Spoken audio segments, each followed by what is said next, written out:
여의도미션 구독자 여러분 안녕하십니까, 박정호입니다. 자, 요즘 우리나라도 부동산이 완전 불타올라서 많은 사람들의 관심 대상이 됐습니다. 그런데 지금도 여전히 앞으로 부동산은 어떻게 되는 거야? 라는 질문을 저도 여기저기 돌아다닐 때마다 듣게 됩니다. 자, 그래서 우리나라 부동산을 어떻게 바라보면 좋을지, 이걸 어떻게 하면 우리가 쉽게 공유도 하고 공감도 할 수 있을까 고민을 하다가, 그래, 다른 나라 부동산은 도대체 어떻게 돼가고 있는 거야? 이걸 비교 대조해봐도 우리의 현 주소를 정확히 알 수 있지 않을까 해서 귀한 분 모셨습니다. 우리나라의 미국 부동산에 투자에 관심이 있다, 해외 부동산 투자에 관심 있다 하신 분들은 아마 이분 모르시는 분 없으실 텐데요. 저도 구독자 중에 하나인 고미연TV의 고미연 대표님 모셨습니다. 대표님 안녕하세요. 안녕하세요. 잘 지내셨죠? 안녕하세요. 네, 너무 덕분에 잘 지냈습니다. 아유, 하여튼 이렇게 저희 스튜디오에도 직접 나와주셔서 다시 한번 감사하다는 말씀 드립니다. 저는 고 대표님에 대해서 지인들로부터 뿐만 아니라 저도 익히 잘 아는 분이었고, 제가 또 MBN TV 진행할 때도 미국 부동산 분 한번 모시고 싶다고 했었을 때 TV MBN에도 우리 고 대표님 부탁해서 그때 나와주셨잖아요. 네. 시간 내주셔서. 그래서 여러 차례 저는 뵌 적이 있지만 못 뵌 분도 계실 것 같으니까 부끄럽지만 자기소개 좀 해주십시오. 네, 안녕하세요. 저는 글로벌 프론티어 에셋이라는 회사를 운영하고 있는 고미연이라고 하고요. 한국 분들이 미국 투자 그리고 진출하시는데 도움을 드리고 있는 일을 하고 있습니다. 그리고 저도 실제로 한국과 미국의 실전 투자자이고요. 지금 한국과 미국에 있는 분들에게 그 양국 간의 크로스보더 부동산 투자 관련해서 자문하는 일을 하고 있습니다. 반갑습니다. 네, 저는 이 이력이 제일 놀라웠는데, 어떤 게 놀라우셨어요? 그동안 다 취급했던 물건들을 총 금액을 합쳤더니 3억 달러가 넘었다. 굉장합니다. 아유, 네. 그러면 수수료를 내가 대충 계산해봤어요.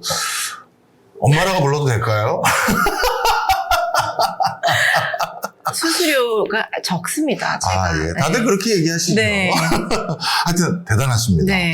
그래서 진짜 여기저기 뭐 자녀들 교육 때문이든 뭐 투자 이민이든 이런 거 고민하시는 분들은 진짜 고 대표님 얘기를 정말 많이들 하시더라고요. 자, 그럼 본격적으로 우리 고 대표님과 미국 부동산은 도대체 우리나라랑 달리 어떻게 바뀌고 있는 겁니까? 한번 여쭤보도록 하겠습니다. 먼저 우리나라는 조금씩 부동산을 리브, 거주의 대상이 아니라 바이, 투자의 대상으로 생각하는 분들이 좀 많아지는 것 같아요. 미국인들도 그렇다면 우리처럼 부동산을 투자의 대상으로 보는지, 아니면 미국은 부동산을 좀 다른 견해로 투자하는지 궁금합니다. 미국인들은 우리나라처럼 정말 무조건 부동산이다 이런 분위기는 사실 아니에요. 그래서 우리나라보다 상대적으로 다양한 자산에 분산 투자돼 있거든요. 네. 그래서 당연히 부동산도 투자를 하지만, 예를 들면 주식 정말 많이 하죠. 그리고 뭐 채권이라든지 아니면 뭐 여러 가지 뭐 연금, 보험 이렇게 굉장히 다양한 금융 상품에 투자를 하고요. 그리고 이게 또 소득에 따라서 그 양극화가 되거든요. 그래서 예를 들면 상위 1%의 자산가들은 그 부동산의 비중이 13%라고 하더라고요. 상위 1%는요? 네, 그래서 자산 중에서 겨우 13% 정도만 이제 부동산에 투자가 되어 있고요. 네. 반면 중산층, 그러니까 50% 이하의 계층 같은 경우에는 절반 이상이 부동산에 묶여 있다고 해요. 예. 그래서 이게 또 양극화가 되어 있다라는 부분이고요. 예. 그리고 특히 부동산을 바라볼 때, 한국인들을 바라볼 때 실거주와 투자를 같이 묶어서 보는 그렇죠. 경우가 굉장히 많잖아요. 예. 근데 미국인들은 보통 실거주 집하고 완전 투자용 부동산을 분리하거든요. 그래서 이게 아무래도 뭐 미국은 뭐 법인으로 사든 개인으로 사든 차별이 거의 없어요. 예. 어떤 규제나 정책적인 예. 다른 게 없기 때문에, 그래서인지 모르겠지만은 투자와 실거주를 분리하고 있다, 이런 것도 좀 차이가 있는 것 같습니다. 그런데 반면 또 이제 갤럽의 통계 조사를 보면 여전히 12년 연속 그 미국인들의 37%가 가장 장기적인 안전한 그 투자처로는 부동산을 1위로 꼽고 있거든요. 그래서 미국인들도 물론 부동산을 정말 안전하고 또 이렇게 선호하는 투자처로 보고는 있지만 네. 우리나라처럼 정말 뭐 영끌을 한다든지 예. 자산을 몰빵을 해서 정말 깔고 앉아 있다든지 이런 분위기는 양 국가가 서로 사뭇 다르다고 볼 수 있어요, 교수님. 그렇군요. 그래도 확실히 제가 이제 언론에서 본 것과 좀 다른 게 중산층 이하에서는 부동산이 전체 자산에서 차지하는 비중이 절반 이상인 경우도 많다. 이거는 우리에게도 또 나름 또 시사점이 되는 부분이 있네요. 네. 자, 그 다음에 또 여쭤보고 싶었던 게 하나 또 네. 말씀드리면 그 문화적인 차이도 좀 있거든요. 그건 뭐예요? 뭐냐면은 우리나라 분들은 내 집 마련. 네. 그러니까 어떤 그 라이프의 단계별로 마일스톤이 있어서 네. 이제 대학 가야 되고 결혼해야 되고 집 마련해야 되고 애 낳아야 되고 더 큰 집으로 가야 되고 그게 이제 있잖아요. 예. 근데 그리고 예를 들면 우리나라는 내가 40대인데 월세 살아. 그러면은 약간 좀 너 무슨 일 있었어? 그렇죠. 이렇게 되잖아요. 네, 되게 안정적으로 살지 않는다는 네. 인식이 있잖아요. 네. 근데 미국은 전혀 그렇지 않아요. 그 월세 사는 걸 부끄러워하지도 않고 꼭 집을 소유해야 한다고 보지도 않고 그런 문화적인 좀 시선 차이가 있고 오히려 더 그런 라이프 스타일이라고 해야 되나요? 이걸 더 유연하다고 보는 문화도 있거든요. 그래서 이런 좀 두 나라가 좀 의식도 좀 다르다라고 말씀드리고 싶습니다. 그것도 중요한 요인이 되겠네요. 근데 많은 분들이 이렇게 또 의구심을 갖는 분들이 계세요. 아니, 한국이야. 땅덩어리가 좁은 나라고, 그러니 그 한정된 땅에 대해서 누구 부동산이냐 이걸 서로 사고 팔고 하다 보니까 가격이 천정부지로 오르는 게 어느 정도는 이해되는 부분도 있는데 미국은 남는 게 땅인데 그렇죠. 미국의 땅이 그렇게 남는데 왜 주택 가격 또 부동산 가격이 오르는지 이해가 안 간다. 이건 뭐라고 설명하실래요? 그게 굉장히 땅덩이가 넓으니까 단순하게 생각하면 집도 많을 것이다 예. 라고 생각이 되잖아요. 그런데 사실상 그렇지가 않아요. 그래요? 교수님. 왜냐면 공급 먼저 말씀을 드리면 이제 주택이라는 게 빵이 아니니까 지어지려면 사실 정부가 어떤 조닝에 대한 규제도 풀어줘야 되고 그렇죠. 그리고 또 인허가 과정이 우리나라하고 상상 이상으로 정말 어렵거든요. 뭐냐면 저도 한국에서 부동산 투자했을 때 진짜 작은 꼬마 주택을 이제 50평짜리를 사가지고 지어봤어요. 예. 그때 제가 인허가와 민원 때문에 정말 뒷목을 잡았는데 그 정도 사이즈의 주택을 만약에 공급하려고 한다라고 하면은 그 주별로 다르지만은 정말 그 공청회까지 열어야 돼요. 그냥 내가 꼬마 빌딩 하나 짓는데 그만큼 인허가가 굉장히 까다롭고요. 그리고 또 우리 물가 상승 때문에 공급이 쉽지가 않았잖아요. 왜냐면 인력 문제도 있죠. 원자재 가격도 다 올랐죠. 이런 것 때문에 신규 주택의 공급이 막혀 있었던 게 하나 있고 네. 두 번째는 기존 주택도 있잖아요. 근데 기존 주택은 누군가 갈아타든지 이렇게 내놔줘야 되잖아요. 근데 이 재밌는 게 또 뭐냐면은 미국 사람들은 코로나 시기 네. 있잖아요. 2022년 8월 전에 그때 2% 3%대로 30년 고정금리로 주택의 파이낸싱을 다 끝내놨어요. 예. 근데 상식적으로 교수님이 생각하셔도 내가 2%대 저도 가지고 있는 집이 2.65%의 30년 고정금리거든요. 예. 그러면 그 집을 팔아가지고 제가 그 좋은 파이낸싱한 그 금리 혜택을 놓치고 싶지 않잖아요. 그렇죠. 그걸 팔고 다른 걸 하면 이제 높은 금리를 적용받게 되는 건데. 그럼요. 지금 6%가 넘는데. 이야, 3배 뛰었네. 거의. 3배 뛰었잖아요. 네. 그렇기 때문에 이 기존 주택의 예. 재고도 나오지 않는 거예요. 그래서 공급이 막혀 있다라는 예. 게 하나가 있고요. 두 번째 같은 경우에는 미국은 전 세계적으로 유일하게 선진국 중에서 매년 0.4% 정도의 인구가 계속 늘어나는 네. 나라거든요. 그렇게 이제 유입이 되는 이민자들도 있고 또 하나는 또 제가 어떤 통계를 봤는데 베이비 부머 세대가 낳은 자녀들이 지금 딱 30살이 됐어요. 네. 그들이 이제 집을 사잖아요. 본격적으로 사기 시작하는구나. 그러면서 이제 가구가 계속 생기면서 예. 집에 대한 수요가 늘어나고 이제 헤지 펀드들 네. 아니면은 뭐 블랙스톤이라든지 이런 기관들이 대체 투자 상품에 투자를 하려고 이제 자산 자산 분배를 딱 네. 하잖아요. 근데 오피스라든지 리테일에 누가 투자하겠어요, 요즘에. 그렇죠. 예. 펀드레이징도 안 돼요. 예. 그러니까 어쨌든 뭔가 부동산에 투자는 돈은 가야 되는데 가장 안전한 게 주택시장이란 말이에요.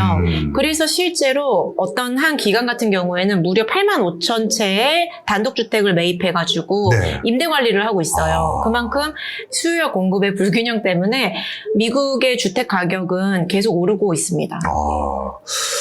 참 주택 가격이라는 게 단순히 땅이 넓으니까 그게 왜 오르냐 이런 요인이 아니라 실제 어떻게 보면 금융적인 요인들, 인구 유입의 요인들 이런 여러 가지가 맞물리다 보니까 미국도 여전히 주택 가격이 상승하는 기조에 있는 곳들이 많다. 네. 참 놀라우네요. 특히 그 과정에서 우리가 아는 뉴욕을 비롯해서 대표적인 미국의 대도시의 집값 흐름과 약간 군수도시 그리고 도서지역이라고 해야 될까요? 그냥 농촌지역이나 이런 지역들 구분해보면 상승 흐름은 어떻습니까? 사실은 이제 지난 24개월 연속 상승은 계속했는데 실제로 지난 6월 기준으로 봤을 때는 통계 데이터들이 굉장히 이제 수치가 다양한데 평균적으로 보니까 지난 2024년 6월부터 2025년 6월까지는 2% 올랐더라고요. 네. 약간 상승폭은 줄어들고 예. 있거든요. 그리고 이게 굉장히 편차가 좀 있어요. 또 미국도 메트로폴리탄 위주로 이제 상승을 견인하는 부분이 있고 그래서 뉴욕 같은 경우는 지난 1년 동안 7%가 올랐다고 하거든요. 야. 그래서 이제 계속 오르는 지역이 있고 또 떨어진 지역도 당연히 예. 물론 존재해요. 그래서 이제 여러 가지 이런 법인세, 소득세가 없어서 코로나 시기에 굉장히 많이 올랐던 텍사스라든지 네. 또 플로리다라든지 예. 이런 지역들은 또 지금 약간 조정을 겪으면서 고점 대비 떨어진 상태거든요. 그렇지만 전체 평균적으로는 여전히 오르고 있다라고 네. 말씀드릴 수 있을 것 같아요. 상승률은 좀 주춤하지만 여전히 오르고 있는 추세는 계속되고 있다. 이런 말씀을 주셨네요. 자, 그런 과정에서 이제 우리나라 사람들 얘기를 좀 드려볼 수밖에 없습니다. 미국의 부동산 시장은 어떻게 이해해야 되는지 여쭤봤었고, 그리고 최근 추세는 어떤지 말씀을 드렸는데, 네. 한국인들이 요즘 정말 미국 부동산 관심 많습니까? 사실은 이제 해외 투자는 이제 환율과 금리 영향을 많이 받거든요. 그래서 2022년 금리가 인상되면서 사실 2023년은 굉장히 좀 떨어졌었어요. 네. 그 추세가. 근데 이제 다시 2025년이 되면서 자산가분들 위주로 이제 해외 투자가 늘어나고 있고 그 중에서 이제 1위 국가가 미국이라고 하더라고요. 그래서 이제 저는 지금 이 실전에 실무 바닥에 있는 사람이잖아요. 그래서 저희 회사로도 많은 분들이 굉장히 관심을 많이 가지고 문의를 주시고 있고요. 네. 그리고 이제 한국 분들이 부동산 투자, 특히 이제 미국에 투자하는 이유를 좀 짚어보면 단순히 이제 한 가지 이유 때문만은 아니거든요. 굉장히 복합적인 이유를 가지고 오세요. 그래서 공통적으로 하는 얘기들을 들어보시면 한국의 이제 규제라든지 네. 이런 경제 상황의 좀 불안정성 때문에 또 안전자산으로 좀 분산 투자를 하고 싶다. 그리고 미국은 뗄래야 뗄 수 없는 게 교육이거든요. 그래서 교수님께서도 이제 말씀하셨지만은 이제 나는 한국에서 경제 생활을 하지만 내 자녀들은 좀 더 미국에 교육을 시키고 이제 자산도 보내놓는 것이 좀 자녀들 후세대들을 위한 이제 준비 과정이라고 생각하시는 분들도 많고요. 예. 또 중요한 거는 이제 점점 더 이제 적극적인 투자를 넘어서 이민까지 고려하시는 분들도 늘어나고 있거든요. 네. 왜냐면은 이제 이번에도 사실 지난 정권에서부터 상속세 증여세 개편하려고 했잖아요. 예. 왜냐면 20년이 넘도록 예. 바뀌지 않고 있으니까 정말 OECD 국가 중에서 거의 제일 높죠. 제일 높다고 볼 수 있거든요. 일본은 또 공제가 많이 되잖아요. 네. 상속세, 증여세 이런 문제로 절세를 하시려는 그런 움직임도 있습니다. 네. 참 이래저래 우리나라에서 미국의 부동산 투자에 관심을 가질 만한 이유들이 많구나 생각이 다시 드는데요. 그러면 한국인들이 미국의 부동산 투자에 관심이 많을 때 특정 지역, 선호하는 지역이 있습니까? 아니면 그냥 쭉 펼쳐놓고 아무데나 추천해 주세요 하나요? 저한테 오시는 분들은 대다수가 어디든 좋으니까 골라주세요. 이렇게 오시기도 하고 예. 30%는 연고가 있거나 자녀가 진학 중이거나 본인이 그곳에서 공부를 하셨거나 이런 선호도가 있으세요. 그런데 제가 그래도 좀 저희 회사의 강점 중에 하나는 미국 전역의 주와 도시를 보면서 이렇게 고객분들의 어떤 투자 목적이라든지 문화라든지 네. 뭐 인생 설계 이런 부분까지 종합적으로 들어보고서 주와 도시들을 비교해드리거든요. 네. 그런데 저도 이제 회사를 운영한 지 이제 5년이 돼서 처음에는 50개의 주를 내가 다 확장하겠다. 그런 마인드로 여기저기를 막 다녔어요. 그런데 이야. 결국에는 한국 분들이 예. 선호하시는 주는 정해져 있다 이거예요. 어딘가요? 그곳이 거의 대부분이 이제 두 가지로 예상하실 수가 있는데 네. 하나는 유명한 곳, 예. 그러니까 많이 들어보신 곳, 그리고 그러다 보면 이제 한인분들이 많이 계시죠. 그렇겠죠. 그리고 두 번째는 직항 있는 곳을 좋아하세요. 직항. 네. 그래서 이제 직항 있는 도시. 그러면 그 주로 이제 많이 선호하시는 주가 캘리포니아, 그리고 뉴욕, 예. 뭐 하와이, 예. 텍사스, 예. 뭐 조지아, 애틀란타에 예. 있는 조지아, 그리고 또 우리나라 분들이 워낙에 교육에 관심이 많으시니까 뭐 보스턴, 뉴저지 이쪽도 관심을 많이 가지고 있습니다. 다 좋은 동네. 네, 다 좋은 동네예요. 네. 야, 이제 한국인들 너무 많구나. 좋은 동네에 관심 많고. 네. 예. 하여튼 무슨 소린지 이해했습니다. 하와이도 제 주변의 사람들이 몇 분 가 계시고요. 그 다음에 유저지는 요즘 뭐 삼성 주재원들을 비롯해서 많은 분들이 관심 당연히 두고 계신 거 알았고. 삼성, LG 둘 다 있죠. 네. 이 텍사스는 뭔가 이점이 있나요? 텍사스 이점이 많이 있는데요. 한 세 가지 정도가 생각이 났는데 첫 번째는 주세가 일단 예. 법인세 소득세가 없어요. 그리고 두 번째로는 그 텍사스 인구만으로도 3천만 명이 넘거든요. 그래요. 그래서 2년 전에 이제 3천만이 넘었단 말이에요. 그러면 거의 하나의 나라예요. 자체적인, 그래서 텍사스 공화국이라고 부르잖아요. 예. 그만큼 경제 규모가 굉장히 크고 탄탄하고 또 마지막으로는 텍사스 같은 경우에는 교육의 질이 굉장히 높아요. 그래서 제가 예전에 이제 텍사스가 굉장히 치안이 안 좋다라는 네. 어떤 인식이 있었는데 실제로 이제 자주 가보니까 굉장히 안전하고 그 교육 수준이 높아요. 네. 왜냐면 그 미국은 재산세가 이제 이런 얘기들 많이 하거든요. 우리나라는 사실 재산세는 굉장히 낮다. 그리고 미국이 재산세가 높다 그러는데 50개의 주 중에서 텍사스가 재산세가 높은 건 맞는데 절반 이상이 교육으로 흘러가거든요.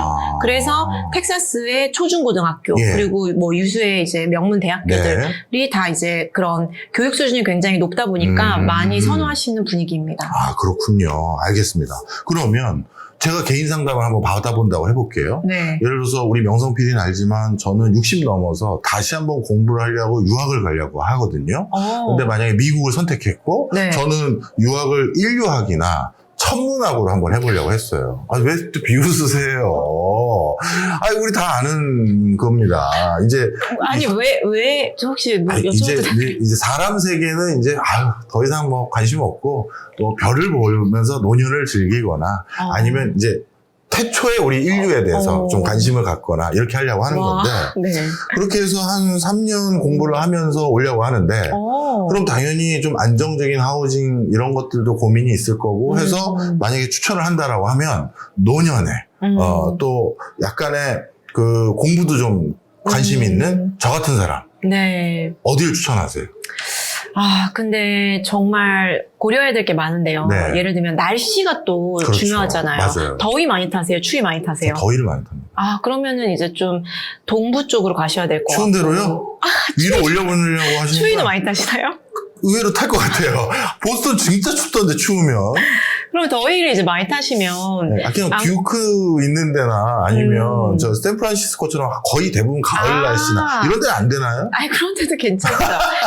캘리포니아 이제 기니까 네. 이제 북쪽으로 가시면은 네. 선선하고 네. 또 건조하잖아요. 네네. 그래서 그쪽도 지금 마음속에 이미 정하신 것 같은데요. 여쭤본 거예요. 그래서 전문가 오시니까. 네, 뭐 스탠포드 혹시 지금 노리고 계실까요? 제가 그렇게까지나 좋은 대학을? 네, 캘리포니아 뭐 너무 천국 같은 곳이죠. 네. 하여튼 어떻게 보면 미국은 달리 말하면 계절에 대한 옵션도 많고 네. 그리고 지역에 대해서 내가 교육에 신경을 쓰는지 아니면 세금에 신경을 쓰는지 이런 것들에 대해서도 또 옵셔널한 부분이 많고 정확하세요. 그러니 한국의 선택지들이 넓을 수밖에 없군요. 네, 맞아요. 그리고 중위 가격 자체가 미국 너무 천차만별이거든요. 예를 들면 주마다요? 네, 그래서 지난 6월 기준으로 43만 불이거든요. 그러니까 6억 정도인 거잖아요. 근데 네. 정말 나는 주거 비용을 줄이면서 넓은 집에서 좀 사람답게 살고 싶다. 그런 분들이 아무래도 이제 선벨트 지역으로 많이 가셨잖아요. 그래서 뭐 텍사스라든지 애틀란타라든지 이런 쪽으로 많이 가셨고, 나는 정말 날씨 좋고 정말 사람답게 살고 싶다. 정말 뭐 자연 환경을 누리면서 그러면은 좀 높은 주거 비용을 내고 캘리포니아라든지 하와이라든지 이런 곳으로 가셔야 되는 거죠. 네, 그렇군요. 알겠습니다. 자, 그럼 마지막으로 네. 미국 부동산 투자 내지 취득에 관심 있는 분들이 이 점만큼은 꼭 주의하면서 처음부터 시작해 보십시오 하는 조언을 해주신다면. 정말 드릴 말씀이 많은데 무엇보다 중요한 거는 이런 세제적인 차이하고 그리고 법적인 제도의 차이를 숙지하셔야 된다. 그래서 사실 제가 처음에 미국 투자할 때만 해도 책이 한 권도 없었거든요. 네. 근데 제 책이 이미 몇 년 전에 나와서 이 책이죠. 네. 네. 저도 주셔가지고 읽어봤어요. 네. 근데 이분은 언제 나오세요? 네. 제 책에 나와 있듯이 이제 그러니까 한국적인 관점이라든지 그런 마인드로 미국 부동산을 바라보시면 안 되기 때문에 특히 이제 뭐 세금적인 면에서도 미국은 뭐 취득세라든지 보유세나 양도세가 전혀 다르거든요. 그래서 이제 좀 공부를 먼저 하시면 좋을 것 같고 네. 또 법적인 부분에 대해서도 개인으로 살지 한국에 가지신 법인으로 살지 아니면은 개인들이 미국에 법인을 세워서 살지 이런 구조에 따라서 또 신탁으로 맡길지 이런 구조에 따라서 굉장히 세금이 또 수천만 원에서 수억까지 달라지거든요. 그래서 초반에 이런 구조 세팅이 필요하다라는 말씀을 드리고 싶고요. 그리고 두 번째로는 좀 전문가들의 의견을 참고하시면 좋겠어요. 그래서 이제 아무리 정보가 인터넷이라든지 유튜브 이런 데 많이 있다 하더라도 현지의 전문가들을 믿을 수 있는 분을 소개를 받으셔서 이런 정보라든지 이런 부분을 좀 참고하셔서 조심스럽게 투자를 하셔야 되지 않나라고 생각을 합니다. 네. 사실 그래서 고미연 대표님 같은 분의 역할이 중요하다고 생각합니다. 저는 우리나라 분들이 가능하면 우리 국내 투자해서 내수경제 활성화에 기여해 주셨으면 하는 바람이 있지만 본인의 개인사 때문에 아니면 여러 가지 여의치 않은 면 때문에 해외에 돈을 내보내야 된다고 한다면 우리 국민들이 해외에 가서 투자해서 낭패봤다, 사기당했다. 그건 너무 마음 아프잖아요. 그럼요. 그래서 우리 고 대표님 같은 분들에게 꼭 조언도 받으셨으면 좋겠고, 그리고 그게 너무 번거롭다고 하시면 다 정말 잘 정리해 주셨어요. 공부 잘했던 사람 티가 딱 나더라고요. 그래서 그런 책을 보셔서 이런 거부터 내가 체크해야 되겠구나 라고 하면서 주의해서 투자하셨으면 하는 바람입니다. 자, 오늘 고 대표님 시간 많이 내주셔서 감사하고요. 초대해 주셔서 영광이었습니다. 아닙니다. 그리고 또 미국 부동산 흐름, 또 글로벌, 미국뿐만 아니라 다른 나라도 투자 많이 조언해 주시는 걸로 알고 있는데 큰 자금 흐름의 변화가 있으면 또 자주 나와주셨으면 하는 바람입니다. 네, 꼭 불러주십시오. 네, 알겠습니다. 고맙습니다. 감사합니다.